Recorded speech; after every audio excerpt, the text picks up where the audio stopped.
যদি তোমাদের কাছে মনে হয় তোমার স্ত্রী খারাপ, অপছন্দনীয় মনে হয়, তোমার কাছে মনে হয় সে তোমার সাথে যাচ্ছে না, ফাইন কারিহতুমুহুন্না, যদি তোমাদের স্ত্রীদেরকে তোমাদের কাছে ভালো না লাগে, ফাসা আন তাকরাহু শাইআন ওয়া ইয়াজআলুল্লাহু ফীহি খায়রান কাসীরা, যদি তোমাদের স্ত্রীদেরকে তোমাদের কাছে ভালো না লাগে তো মনে রাখবা দুনিয়াতে বহু জিনিস তুমি মনে করছো খারাপ, পরে দেখা গেছে সেটা ভালো।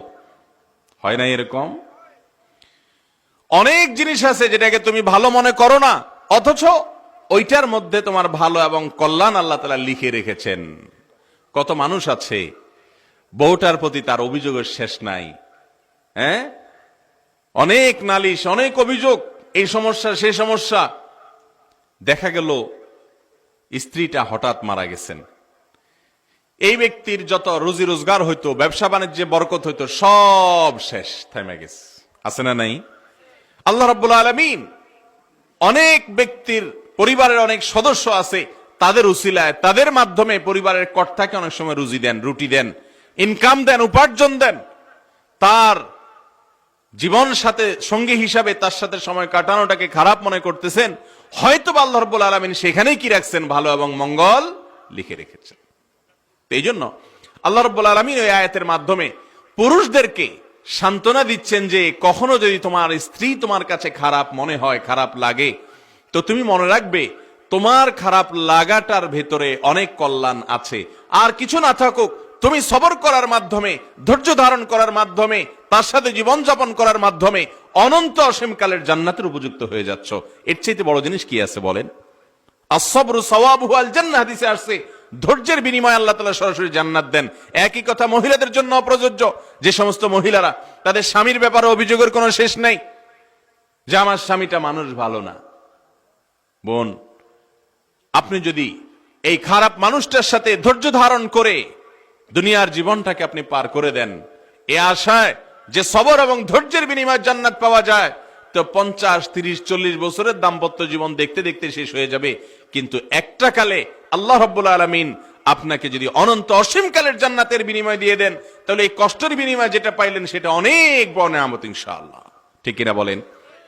ভাইরা আমার, আমাদের দেশে মা বোনদের থেকে তালাকের পরিমাণ দিন দিন বেড়ে চলেছে এবং পত্রিকার রিপোর্ট বলছে শিক্ষিতা মেয়েদের মধ্যে বা শিক্ষিত দম্পতিদের মধ্যে তালাকের হার, বিচ্ছেদের হার তুলনামূলক গ্রামে গঞ্জে মানুষ যারা আছেন বা শিক্ষা দীক্ষা যারা একটু পিছিয়ে আছেন তাদের চাইতে তথাকথিত শিক্ষিতদের মধ্যে তালাকের পরিমাণ অনেক বেশি।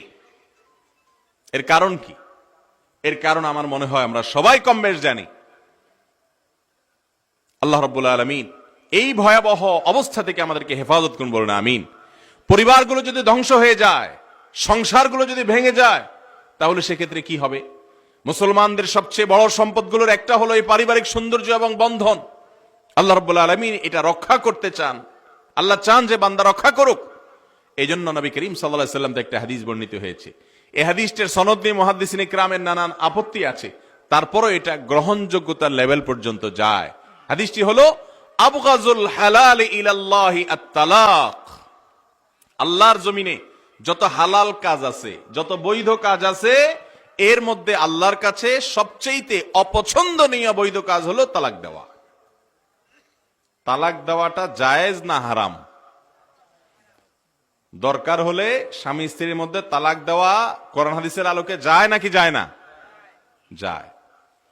অনেক ধর্ম আছে যেখানে একবার বিয়ে হলে আর তালাক দেয়া যায় না, অথবা তালাক দেওয়াটা অনেক কঠিন, এমন কঠিন যে এটা না যাওয়ার মতো। পৃথিবীতে অনেক দেশে বিয়ের পর তালাক দিতে হলে এমন এমন কন্ডিশন আছে যে কন্ডিশনগুলো অনেক শক্ত হার্ড। এই জন্য অনেকে বিয়েই করে না, ঝামেলা নেই, অবৈধ সন্তান হয় এবং সংসার সেখান থেকে গড়ে ওঠে না, পারিবারিক বন্ধন গড়ে ওঠে না। আর ইসলাম তালাককে বৈধ রেখেছে, কিন্তু নবী করিম সাল্লাল্লাহু আলাইহি ওয়াসাল্লামের হাদিস থেকে বোঝা যাচ্ছে আল্লাহর কাছে সবচাইতে অপছন্দনীয় হালাল কাজের মধ্যে একটা হলো কি? তালাক।